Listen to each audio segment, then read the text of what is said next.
Hi everybody, I'm Noah. Hello. I kind of like travel around the country going to Fungus Fair and Fungus Fair and events like this, and Santa Cruz Club does it right. It's and luckily there's not too many of these people in here, so they won't hear me gush about them. Feed their egos. But it's a really great group of people. But the issue is, I've been coming to Fungus Fair about 14 years now, and it's the same group of people. They're just 14 years older, or there's fewer of them. So I mean, it's like, please, step up and help out. If pretty much all the people walking around with one of these tags is volunteering for this event, and that can be you. And it doesn't take much. I mean, a few hours out of your time, or if you want to be really ambitious and run one of these things, that opportunity is there for you. So just next year, think about volunteering, inquire, do it. That's what makes this happen. And so it's the community of the Fungus Federation of Santa Cruz, and many of you have put in your time, but it's just something, think about it for next year, because it takes a lot to put this event on. And there's a lot of volunteers doing it. So with that, I mean, hopefully you listen to that. This will keep happening. It's up to you to have it for the next 50 years. So a little bit of ambient. So for me, I started coming to California I am not a native Californian. I'm from Massachusetts. I'm a proud masshole. And I started coming to California for book work for Redwood Coast book in the 2009-10 winter. And this was a project that, for Mushrooms of Redwood Coast, if anyone has one, they can hold it up. It's a project that got me away from Massachusetts winters and out to California. And then a couple of years, I spent the whole year in California, but I usually run away when the mushrooms stop on the coast. And a lot of people are like, why do you do that? And I was like, well, because there's greener pastures on the other side of the country. And so what was really good for me coming from Massachusetts is that the coastal California season is pretty much the mirror opposite of the Northeast season. So it was, in the Northeast we start getting mushrooms in late April or May, and they continue October into early November. We'll come out here, you're starting to get your mushrooms in late October, early November, and they go until, March, April, sometimes into early May. And so, but then California is such a big state with so many different ecoregions, you can go all over the place and never have to leave the state. In fact, one member of the Fungus Federation was talking about someone who moved up to Oregon and said they moved out of the country. So, I guess that's how you view California as a country within itself. But it's certainly an area that throughout the year, you can find mushrooms. And so somewhere in California, you can pretty much find a mushroom year-round. And so it's like, going over here, it's like, so if you don't want to leave the state or your own little country here, you can have the year-round mushroom forage here. And so there is a seat in the front row, if someone wants to sit there. There's one here, if you're saving them, you can just glare at me. And I think there's one in the middle here for people standing.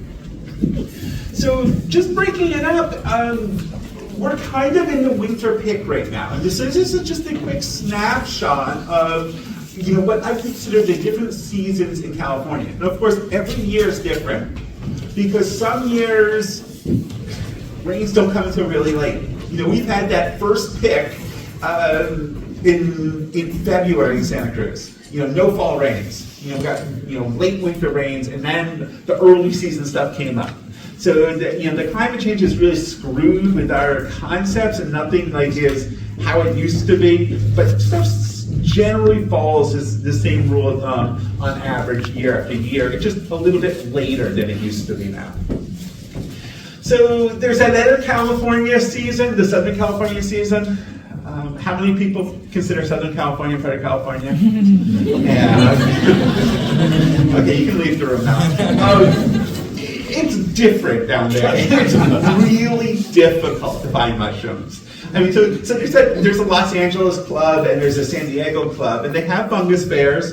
It's like mushrooms and astroturf. It's the experience, and it's usually about 20 species or so. There's almost 300 on display here right now. And they're so proud of their 20 species. They try really hard, And it can be a little bit depressing, at least if you're a northerner and you go down there, but they tried. But there is a really distinct, microflora of Southern California. They have different mushrooms down there, and they also, of course, have to overlap the stuff with the live oaks. But typically their season is January to March if they get rain. Last year they had a really good season down south. So the second spring, I guess, well, first of all, the first spring is the coastal spring season. So that's like, here up into up towards Oregon, kind of the north coast. There's a group of spring fruiting mushrooms. So after the cold winter, the really wet cold period, there'll be a spring season. The second spring, of course, is your montane season. So think of Sierra Nevada and Southern Cascades as the snow starts to melt. Lots of moisture from that snow melt, assuming you have snowpack. And then there's this whole flush of sub-fruiting post-snowpack.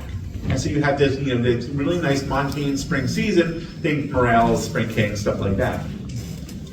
Of course, there's the summer season, the foggy period. So these coastal fog drip areas have a surprisingly amount of mushrooms. And it's a really restrictive zone. So it has to be in these fog drip zones on the immediate coast, pretty much, or kind of like the mountain peaks in the Coast Range that get that fog.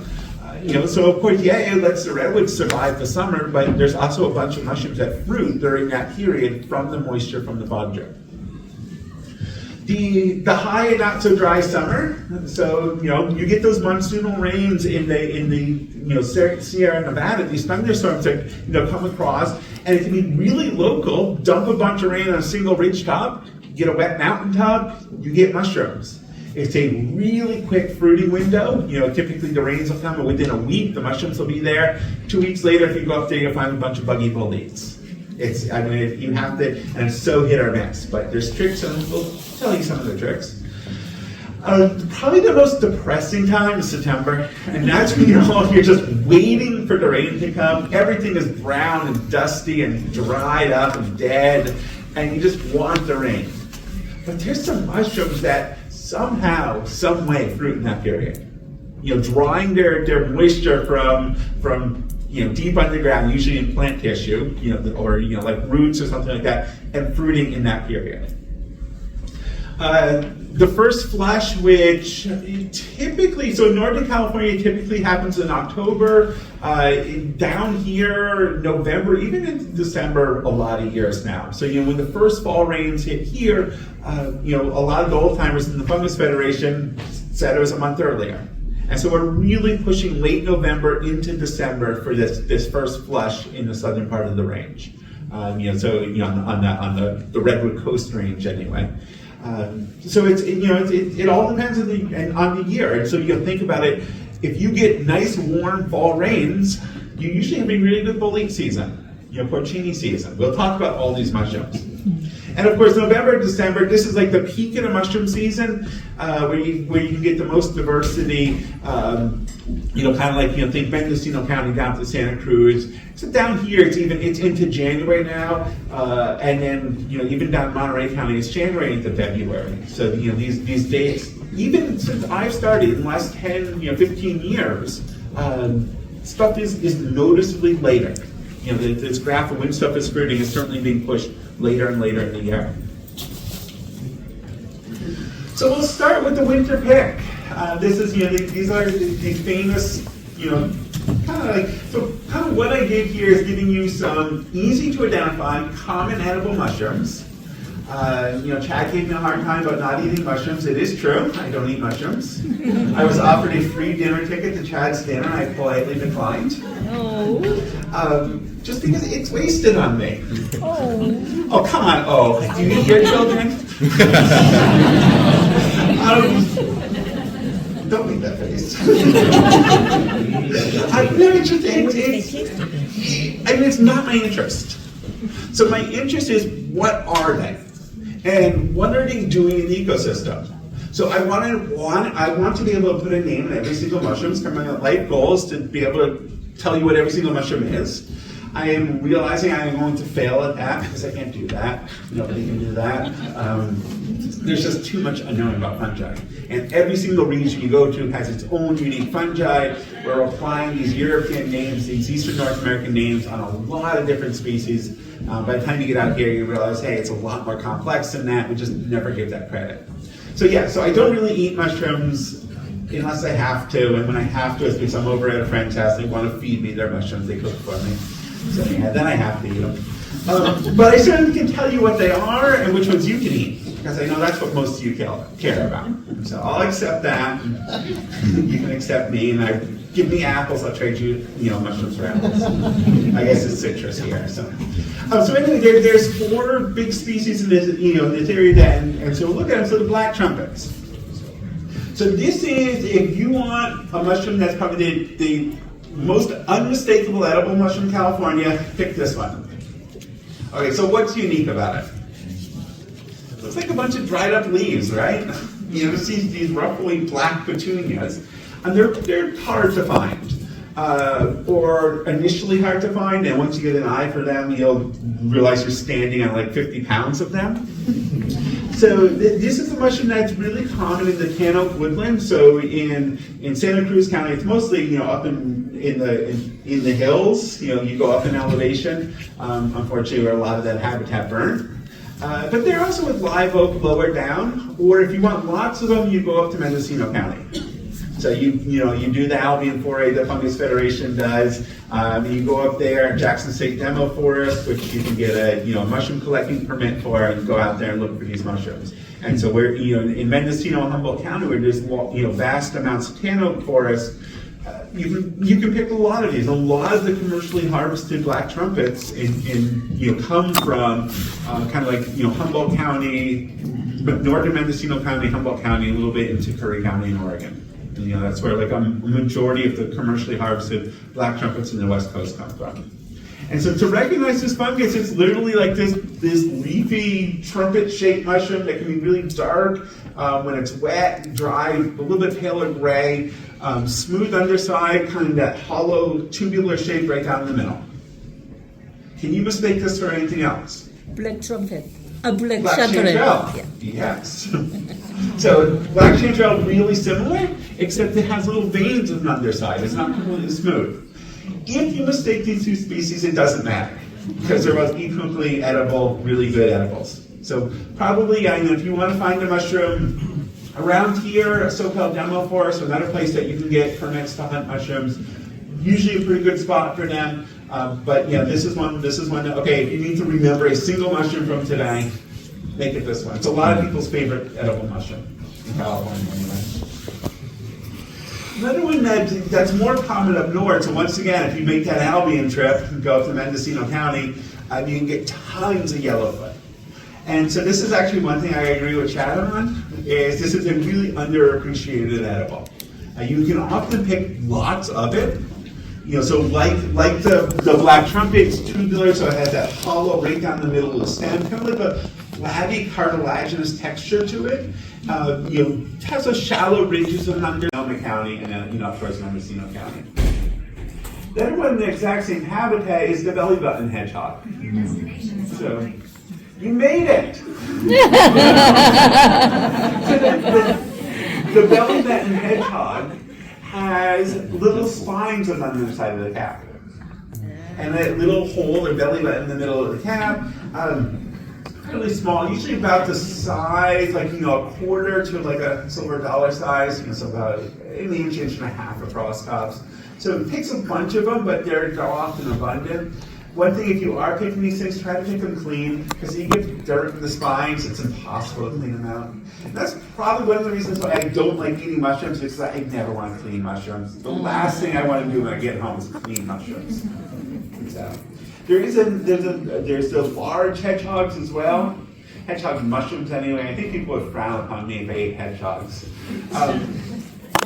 It can get 8-10 inches across. We usually find that they're 2 to 4 inches across. But once again, so they're fragile, they break apart easily, and they have all those little spines on the underside. They have kind of that creamy color, peach-colored mushroom. So fairly easy to recognize, and often in fairly large numbers. So coming down here, there's one that we're seeing a lot of. We have a lot of this coming into the ID table. Really common in Santa Cruz County, winter into spring, is the bluet. And so, of course, Clitostomy nuda means bare, nude. So it's referring to that really smooth cap to it. There's no fibers at all on it. It has that margin edge of the cap that's kind of like enrolled when it's young. Really crowded gills, so those blade-like gill-like structures are really densely packed in there. The binding mycelium at the base, so that's where it binds the duff and material with those little threads at the stem base. And that matters because there's quaternaries that look similar that don't do that. And of course, this is a mushroom that you can find in it loves oak duff, it loves cypress duff, any thick duff or grassy areas, lawn edges. I probably have seen 15 different people bring this into the ID table over the last couple of days, so there's a lot of it fruiting right now.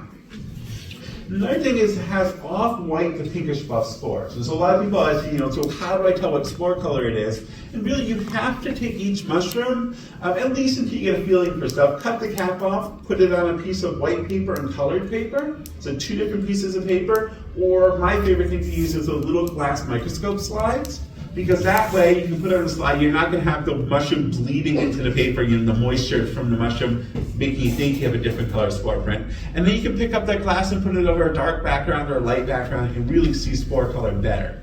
So this is going to have pinkish buff spores. There's a lot of purple quaternarias that look similar, and a lot of people eat them, mistaking them for bluets. And we haven't had any poisoning reports yet, but... So it just tells you that probably all these purple quaternarias here are non-toxic. So because so many people mistake them. So the other thing that happens in the winter to interest me are stuff like this. These are a few waxy caps from a single patch. This is 19 different species from a single patch. This is what I spend my time looking at. So I love the waxy caps. Redwood forests are really good for them. Really common in the winter. These are my treasures in the woods, so I'm not going out there, I don't care about picking the edible ones, but I care about seeing the diversity out there and knowing what it is. So, that's what I spend my time looking at, stuff like, Hygrophila latissima, this brilliant, it's a scarlet waxy cap. Or, that's red waxy cap, scarlet waxy cap. Common names just go over my head. I know I have to be better when talking to you about it because I talk in a foreign language. But they really light up the forest. Or the parrot mushroom. Who's seen a parrot mushroom? Yeah, so most of you should be able to see this if you just get into the redwood forest, starting now for the next month or so. But the problem is it blends in with all the greenery, same color green usually, and really blends in. So slow down and look around. How big is that? It can be upward like an inch across or so. But, yeah, so it's redwood needles there. Redwood needles about a ½ inch long. Are these edible? Probably not. They're extremely slimy. So banana slugs are edible. Who here has eaten a banana slug? Oh, come on. Somebody be a little bit more adventurous. You eat Sawillis. So there's Gliophorus. This is another beautiful but rare waxy cap. This one has been found at the UCSC campus. But this beautiful chrome yellow gills, porcelain stem. Appreciate the beauty out there. Not everything's our food. Okay, we'll talk about the coastal spring season. So in this area, usually late, mid-February in through March, some seasons. That's a good time to find stuff like the springtime amanita, the white kings, morels, and then some of the dye mushrooms. So we'll touch on the white kings. Someone actually brought a couple nice specimens of this into the fair. We have this on display here. So it's one of the porcini. We're going to see porcini a few times in this talk. So we won't talk about it too much now, but it's one of the fleshy pored fungus. And this has a fall and spring season here. So early fall and spring it'll fruit. So the Amanita villosa, this is one that if you ask a lot of experienced mushroom hunters, their favorite edible mushroom around here. I would tell pretty much every single one of you in this room, do not touch this mushroom. And why is that?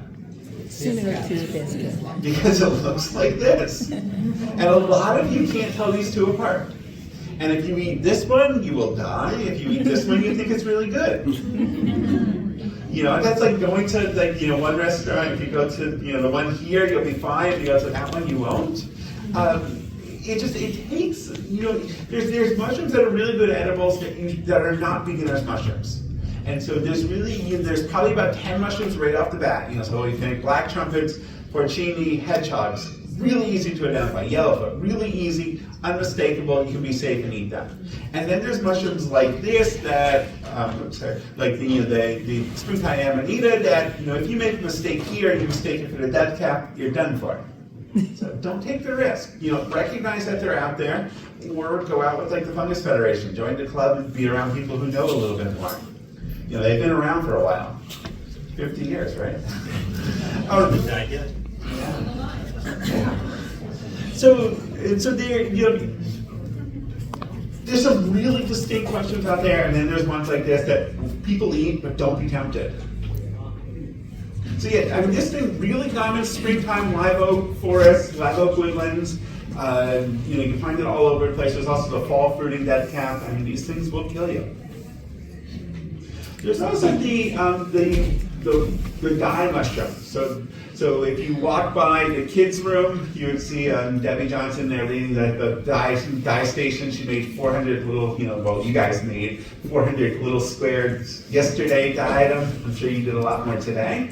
But those are from mushroom dyes. And so this is probably the most highly prized dye fungus there is, because you can get stuff like these bright reds and purple colors and pink colors on wool and silk, on protein fibers from this mushroom.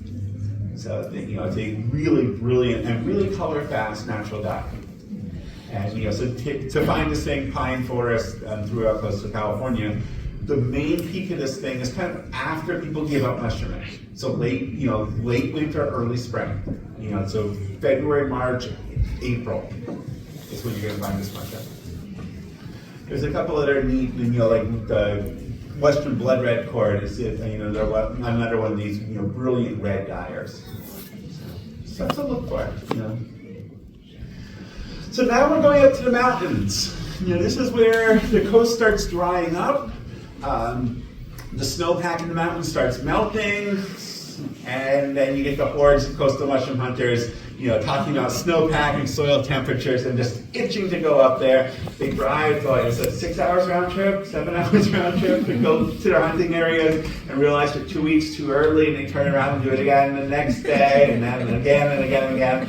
And then they finally hit it right. And so in these places, this is what you're after up there. So you have the spring kings and morels, and those are the two that people are chasing after, or a majority of people are chasing after.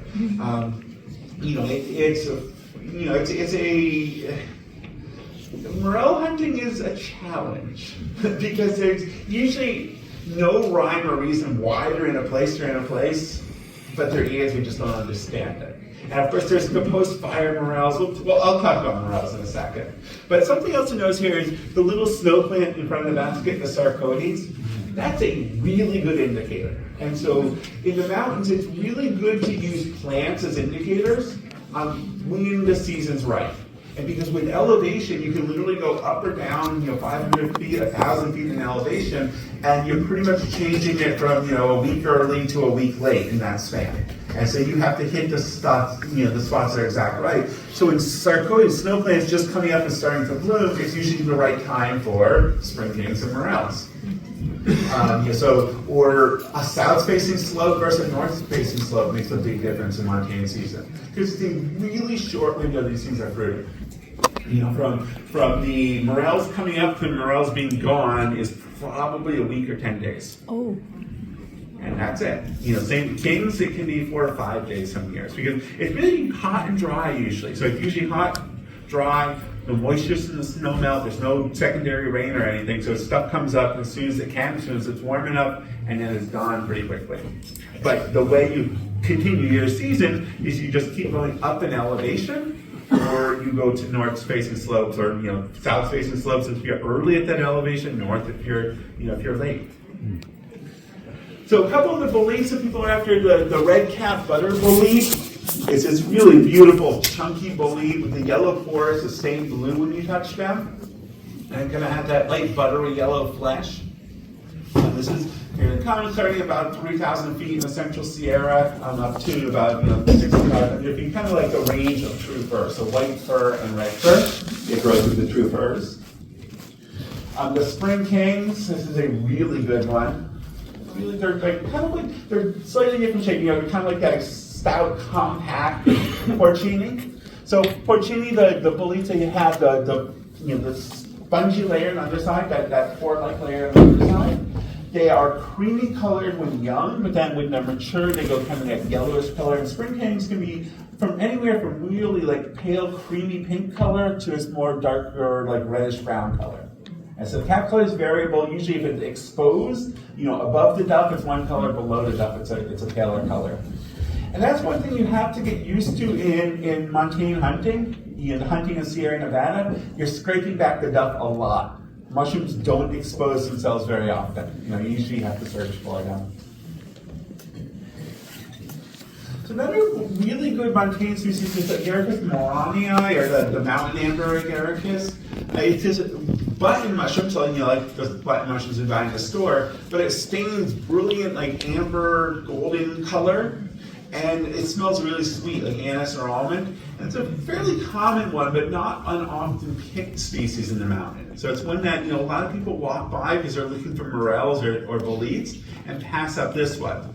Now, that being said, Agaricus is not the best beginner's genus. I mean, another mushroom that a lot of people brought in were the yellow stainers. The common ones that look just like this that grow in your yard around town here, that stain yellow really quickly, but they have kind of like a chemical-like odor to some people. Some people think they smell really good and want to eat them.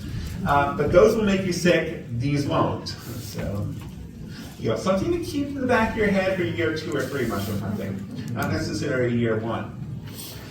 And then one that a lot of people walk by is the spring coral fungus, the yellow spring coral fungus, Rumeria racillospora.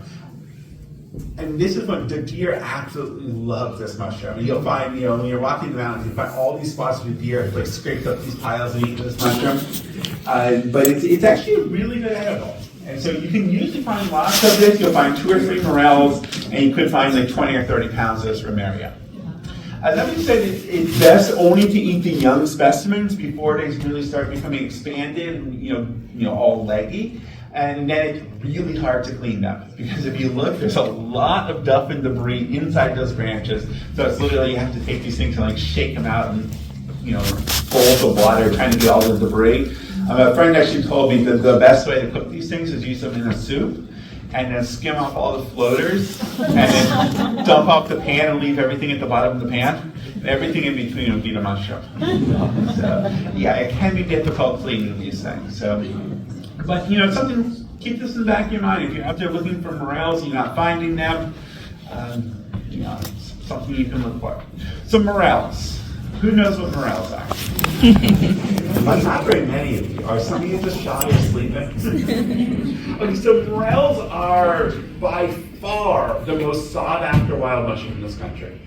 And if you look at Google search trends for wild mushroom or mushroom hunting, every single year, it's like this flat line, this little blip for the Pacific Northwest season in October, and then a little blip for the California season, and then there's about 100-fold increase in April and May, and then drops right back down, straight line for the rest of the year.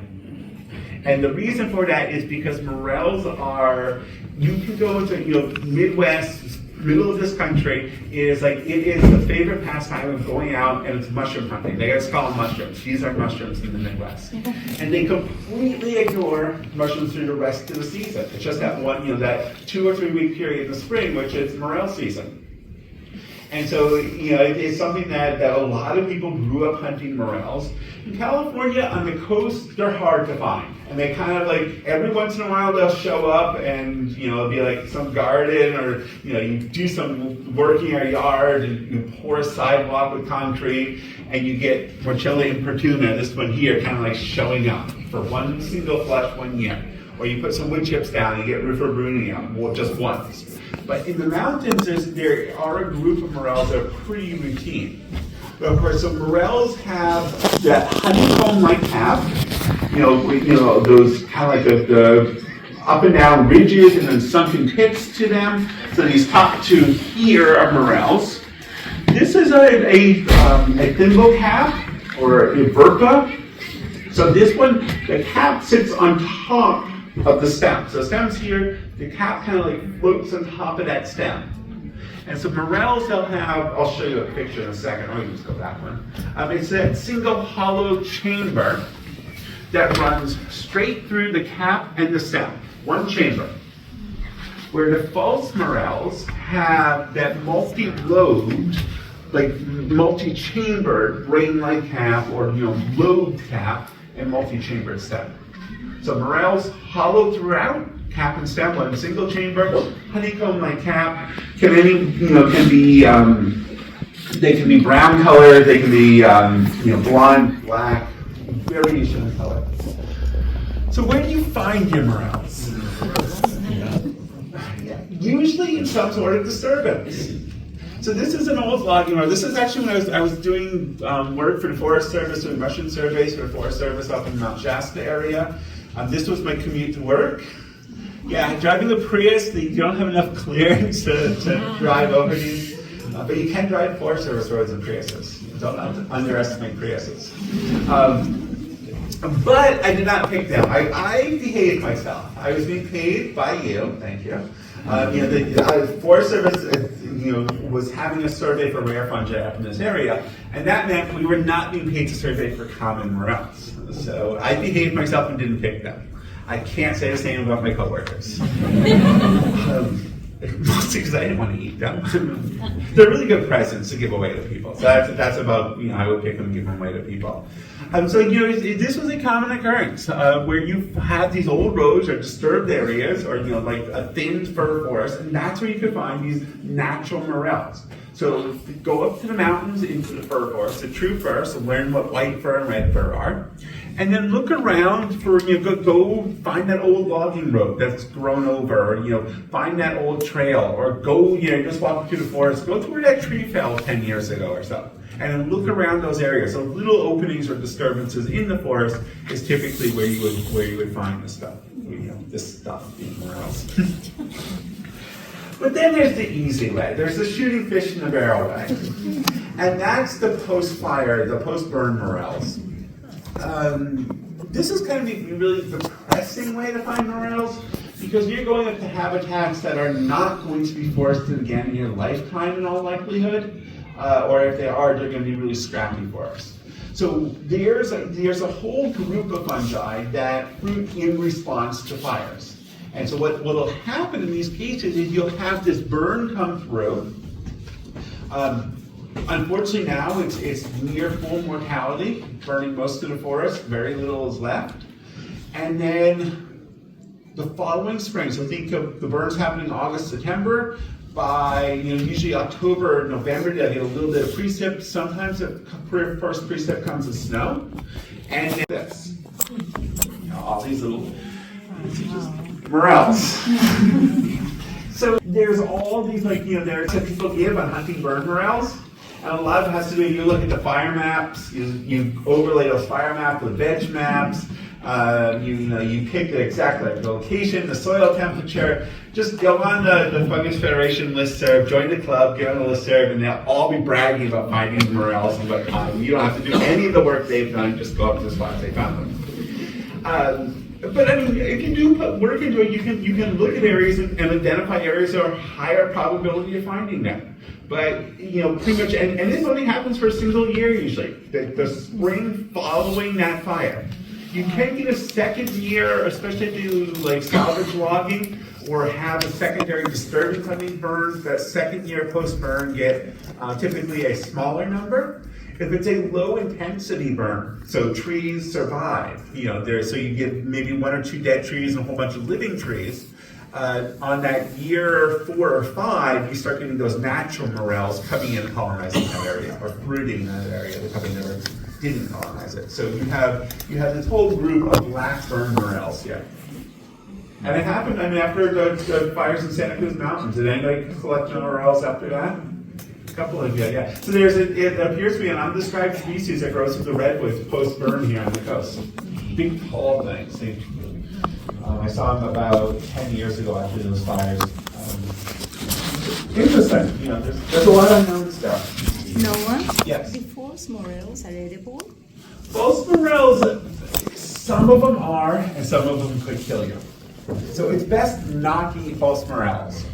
Because the snowbank false morel, you can eat that one, but the brown color one, the common false morel, it could potentially kill you. It kills a lot of people in Europe. But it also can be detoxified. So it has a highly volatile compound in it that's like rocket fuel, monomethylhydrazine. And so the fumes from that can make you really sick.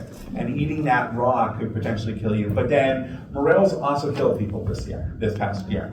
There was the case of the sushi restaurant in Montana that served people morels that were raw, and 2 people died from that.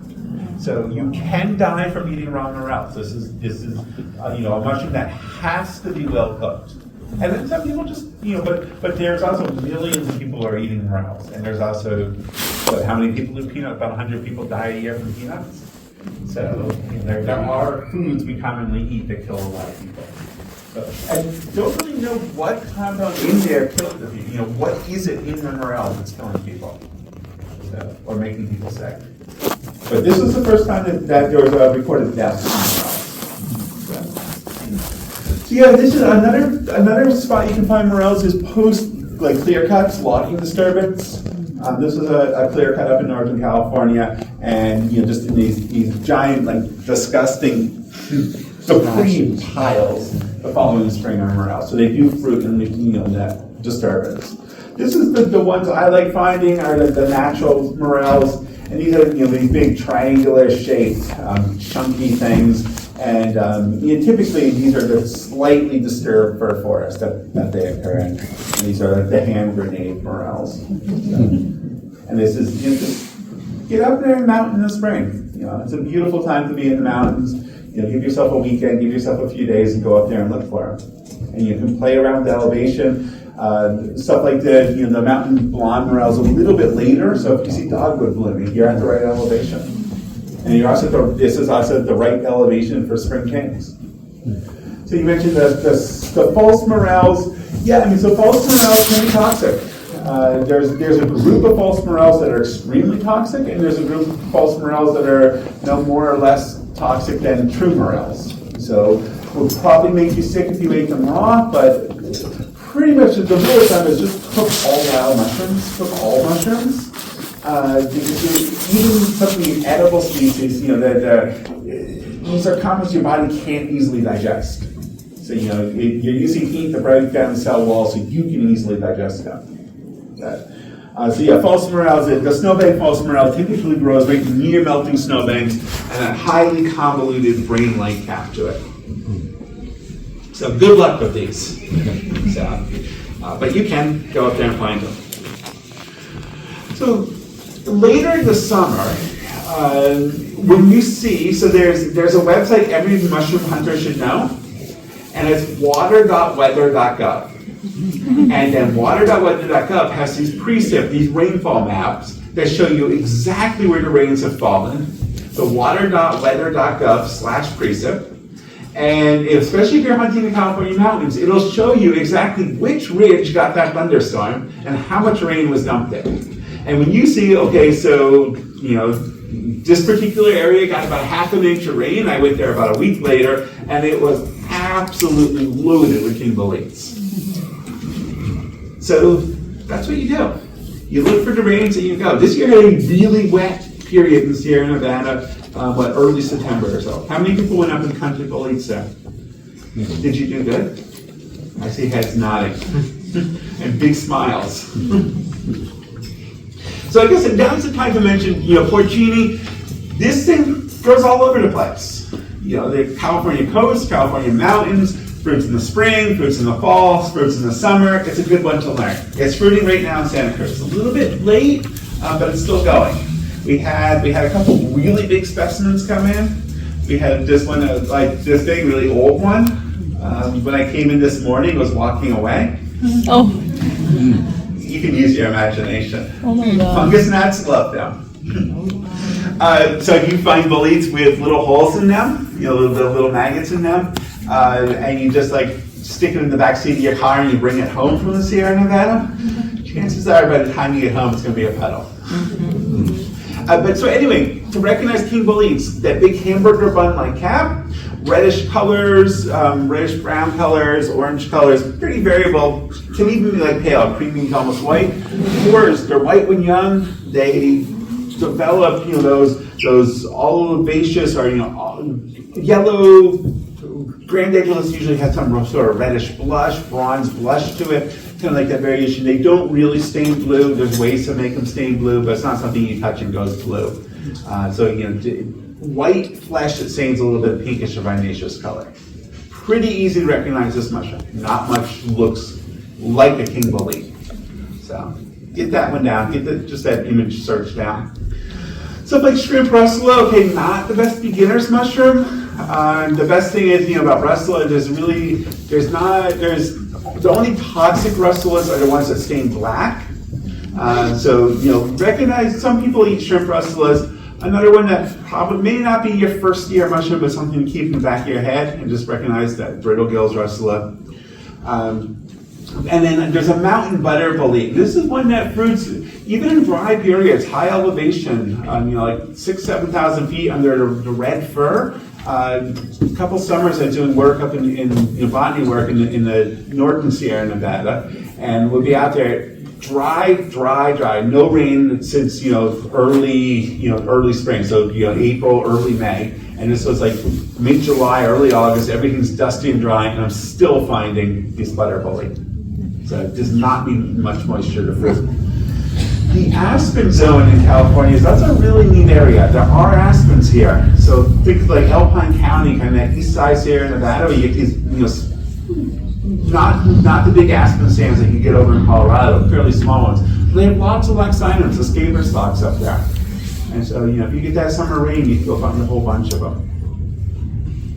Coming back to the coast, kind of like in that late summer, early fall period, is where you can get, like these four pretty common mushrooms. Of course, the prince. Who's seen the prince? A few of you. Yeah, so this is a mushroom that likes warm periods, but mushrooms also like moisture. And so warm periods in California are usually dry, but this, if you get just a little bit of fog drip or a little wet period in the warmer months, you can find this mushroom. It can get really big, like perhaps like a foot across or so. I usually see it if I'm in Santa Cruz really early or late in the season. The season for me, so I don't think I've ever been to Santa Cruz in the summer. I would never come here this summer. So it's a warm period, so early fall or spring, but even through the summer you can find this mushroom here. And it's kind of got that scaly cap and stem. So agaricus is like the button mushrooms, but then it stains like that warm, golden colors to it, and smells really strongly of almond extract. So a fairly easy one to recognize. Of course, king boletes in the fog drip zone. Especially where you get pines on the coast. St. Point Reyes is a really good spot to find summer boletes. So anywhere you get that fog drip, there's enough moisture to get these things fruiting. And so king bolete is probably one of the only mushrooms you can find every single month of the year in California. This one species. The other neat one is the rainbow chanterelle, or the summer chanterelle. And this is a species that, for the most part, it fruits from like June into August or September. Occasionally you get a straggler a little bit later or earlier than that, but the primary season for this thing, June to September. Pine on the coast, usually north of San Francisco. There's so little pine south of San Francisco. You have your few little spots. But it's a really pretty chanterelle, the bright orange underside and then kind of that pinkish blush to the young caps. And that's a really good tasting. It's a lot better tasting than the golden oak chanterelle you get down here. Then starting in about August, usually, you get the lobster mushrooms. This only makes it down to about Mendocino County. I think there's one record from Sonoma County. But so as you go further north, the north coast in August, early September, you can get tons of this mushroom. And so lobster mushroom is a mushroom that's a parasite on the short stem russula, which this species is really common here, but the lobster mushroom is not. So, and what it does is this fungus completely covers up that russula, covers up the gills, produces its spores on the same area that the gills are on the host, but it also really firms up the texture of the russula. So the russula can become quite grainy, but it firms it up. And some people says it's a sweeter flavor. I haven't noticed that. But one thing it does is the longevity of lobster mushrooms is that they can sit there for a couple months when the russula comes up and rots in a week or two. So there are quite a few known antibacterial properties probably antifungal properties to lobster mushrooms that are allowing them to survive for such a long period. So that period I was talking about, that the waiting for the rain, that month of September usually, this is where you'll start noticing stuff out there like the sulfur shell or chicken in the woods, chicken mushroom. And Lentiferous gilbertsonii is a common one around here. It'll grow on oaks and eucalyptus, grow on hardwoods around here, and usually fruit before the rains. So September, October, even before you get any rain, you'll start noticing these big, bright orange or sulfur yellow mushrooms blobbing out of these trees, and then they'll start becoming more shelf-like. So if you can get them when they're young, really the texture is still juicy, the margins, the colors are still really bright. Give them a try. As soon as they start drying out and becoming like cardboardy and stuff, don't eat them. And then the first time you eat this mushroom, eat a small amount, because quite a few people get sick from it. Any people in this room get sick? No, my husband did. I ate it just fine, my husband. Yeah. So you were happy with it. Do you still eat it? Yeah. Yeah. He doesn't. Yeah, and so there's quite a few people who eat this mushroom and are just fine with it, and then it's a high enough percentage that you need that morning. Probably 5, 6, 7. How many people have eaten it? Okay, so about 12. And how many people know someone's gotten sick or gotten sick from it? 4 of you. So 4 out of 12. Yeah, I'm not going to skip it. Yeah. I heard that on eucalyptus it was toxic, but not on oaks. Yeah. That's a myth? That's a myth. Oh, okay. So there's also if it's on conifers.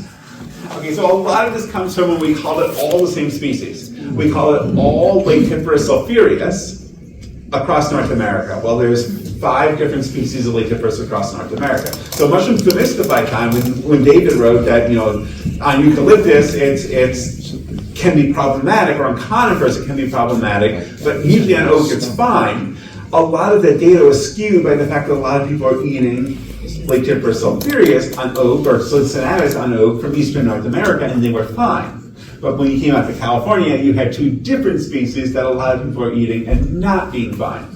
So if you eat it on anything, you could get sick. Just eat a small amount if you eat it.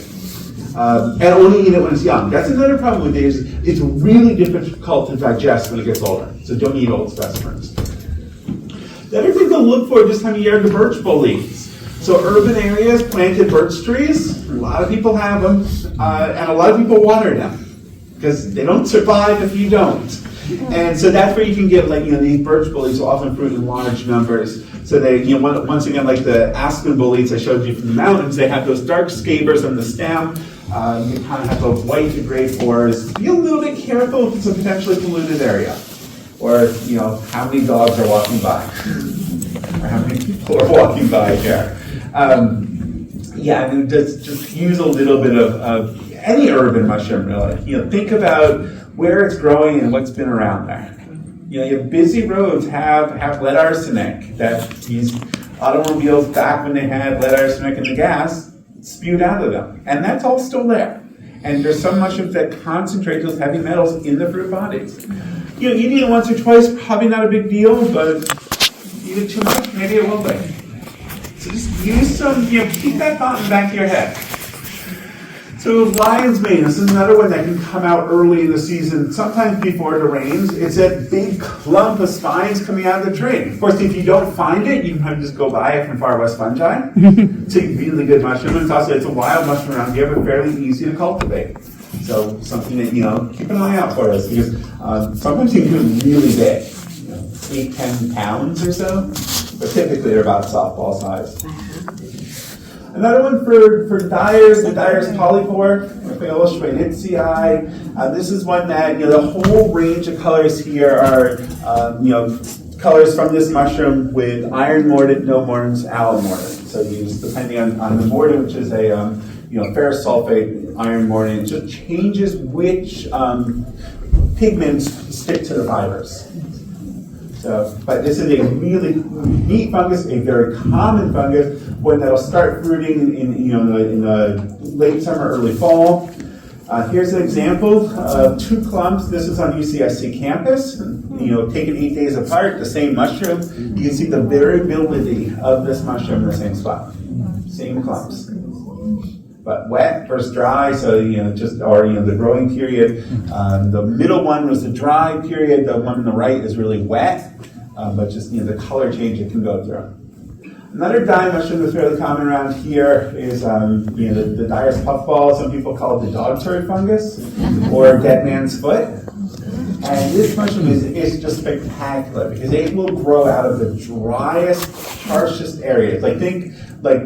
Put in a new medium strip, plant some oak seedlings, have hard packed clay soil and that's extremely dry, and you have this thing popping up out of it, dripping moisture from the bottom of it.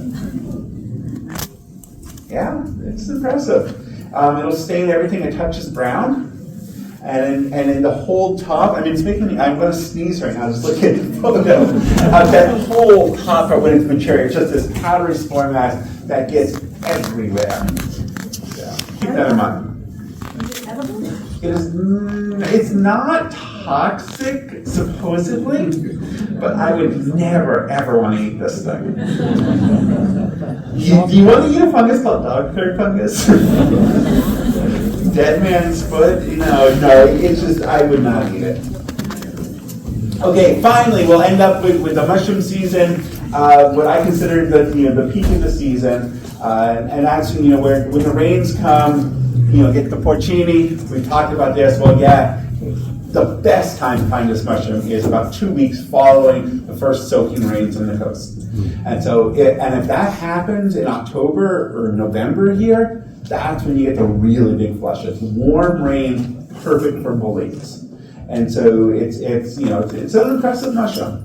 They can become quite large. Fairly easy to recognize. You have this mushroom down yet? Okay. Camber bun cap, creamy pores, Grand Edulis variety here, some pinkish blush to them, the reddish brown color, the club-shaped stem. It's pretty distinct. And like I said, they can get big. Wow. Fine for us. So north of here. Yes, north of here, like those pines down in Monterey. They haven't fruited there yet, I heard. So, yeah, keep an eye out for them. They're still going in Santa Cruz County, but Monterey really hasn't got the rains you have up here.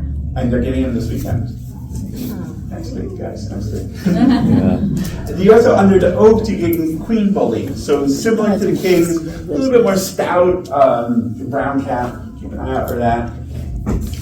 The cocaras, this amanito, the beautiful amanito, the big patch on the cap, the big soft-like cup at the stem base, similar to death caps. So edible, not edible. That one you can eat. This one you could eat too, but you'll die tonight. Don't eat it.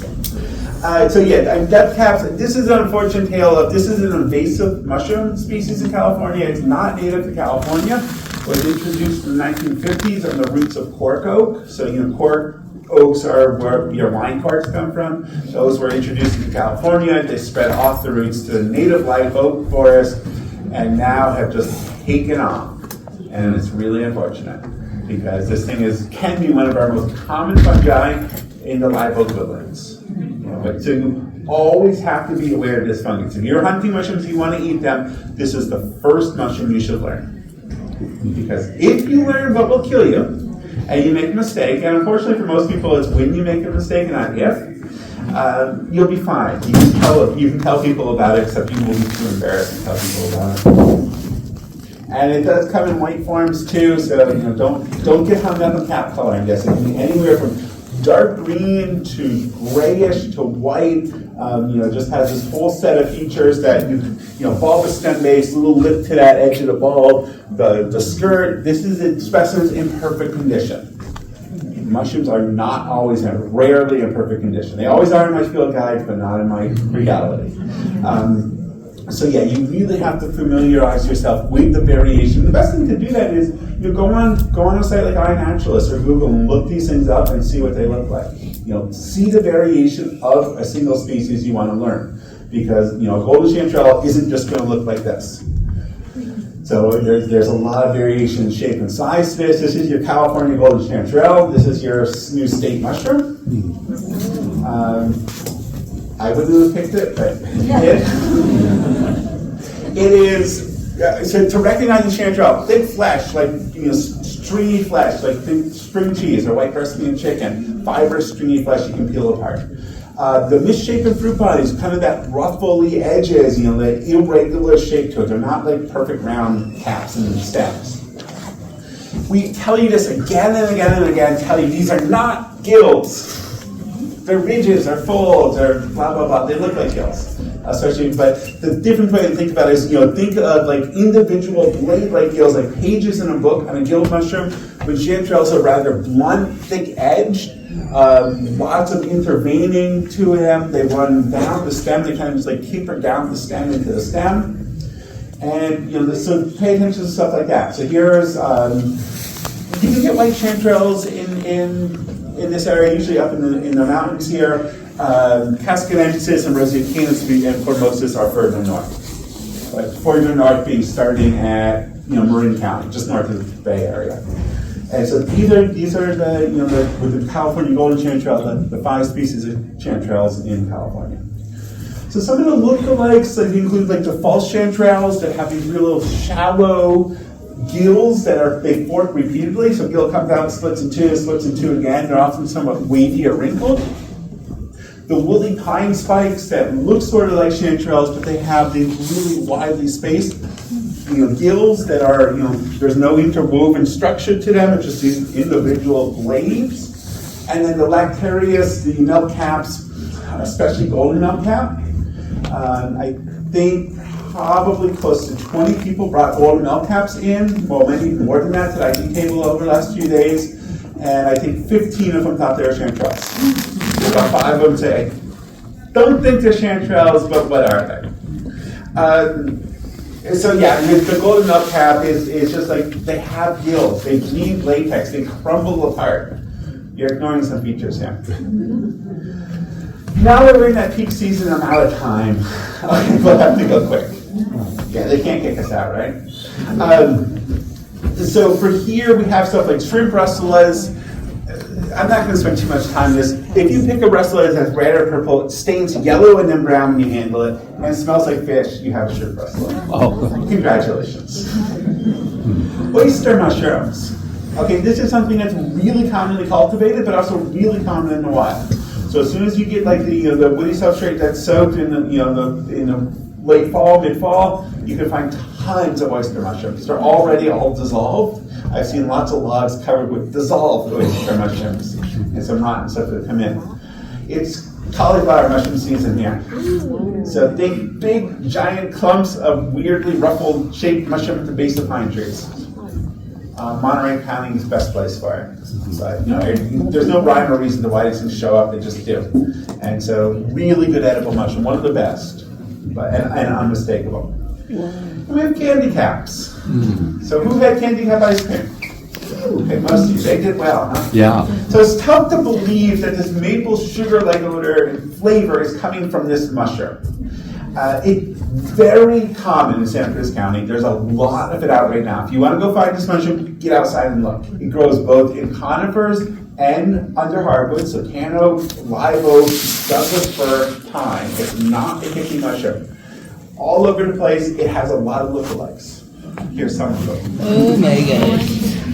Okay, so you're going to have to remember all these features I tell you, or just buy mushrooms of Rebel Coast, because they tell you all in there. And you can find a typo in there, because it's going to have candy caps, and if you look at it, it's going to say CWAP. Candy quap. And I have no idea how that got into the book, because it was not in the printer proof. And then we told them about it, and they still haven't fixed it 7 printings in. People find that quap. Anyway, you ready for this? The cap texture, it's like running your finger across a citrus peel. It has a texture to it. It's like slightly roughened. It's not smooth, lubricious bare like so many of these are. If you run your finger across a lot of these caps, I keep forgetting we're no longer on Zoom and you can't see my mouse on the screen. You run your finger over these caps, it's smooth, slightly viscid, lubricious.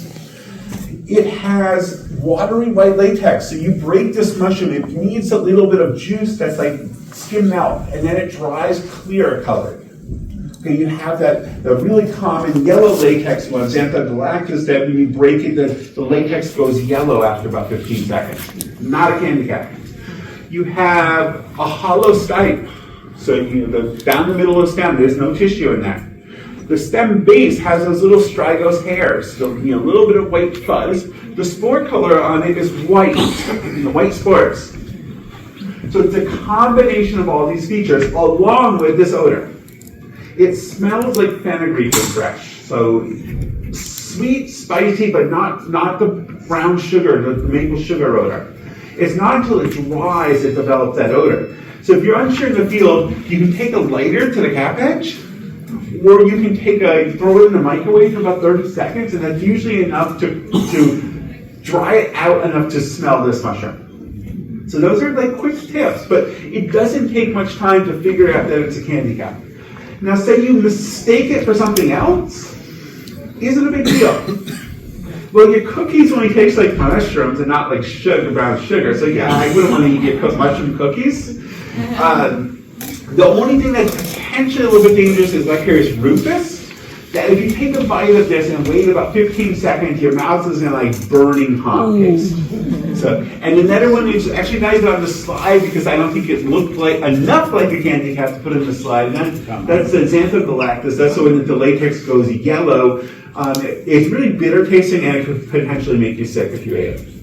So it doesn't really look like a candy cap, but sort of looks like a candy cap maybe. It's orangish on its gill and bleeds milk.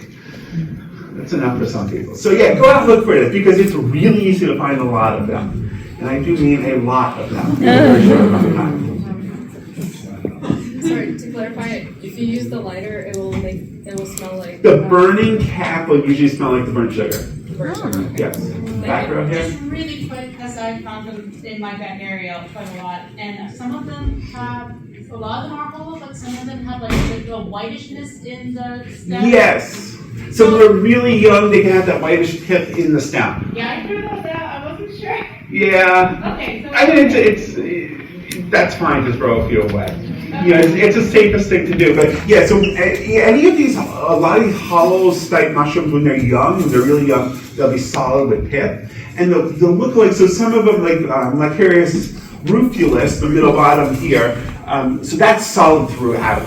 And that's the one that most people mistake for candy caps in this area. And it's like the Southern candy cap, or it's really like the poor man's candy cap, or poor woman's candy cap, whatever you want to call it. It has a little bit of the odor, but then it's like tiny. It's like real maple sugar, maple syrup versus fake maple syrup. It's just not nearly the same.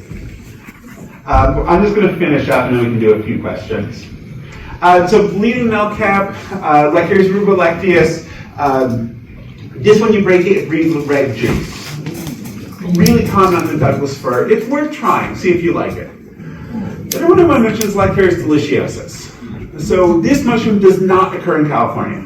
This is a European mushroom that I actually photographed this in Australia, where it's growing with Monterey pine, the California pine tree, but the mushroom's not here. We have this one here. It's not Licorice deliciosus. We just use that name. It does not taste very good. Why is it called? Well, it should. It sort of looks like the same as the European one. Now that we look closer, we realize it's not the same as the European one.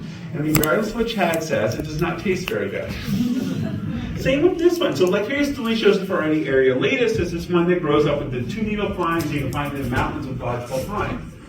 It also doesn't taste very good. This one with spruce, so north coasted spruce, so this one lots of green staining to it, orange latex that goes vinaceous. It's really grainy texture. Licorice estivus, bright orange or brighter orange colors, orange latex, not much green staining. I don't like it. And then finally, Licorice aurantiosaurid, this really this dingy colored one. So these are all species in the Licorice deliciosus group.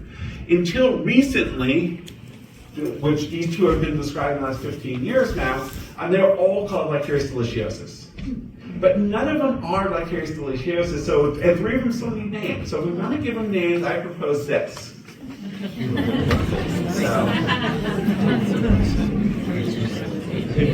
Okay. How many people have eaten Licorice deliciosus in California? No, nobody? 1? Thumbs up, thumbs down. Thumbs up. 2 thumbs up. Okay? No judgment. But this is the thing about mushrooms. Not everybody likes apples. Not everybody likes oranges. They're all different. They all taste different. You have to make up your own opinions on stuff. So get out there and do it. A very quick plug, Mushrooms on the Redwood Coast. If you want to identify mushrooms in the area, this is probably the best book for you. It is 608 pages. It weighs about 3 pounds, 12 ounces. It has 768 species in it, 869 photos, all photographed, almost all photographed in California. I cheated and went into Oregon a couple of times, even though it's a different country. So yeah, if you want this book, go look for it. We don't have any left. Thank you very much.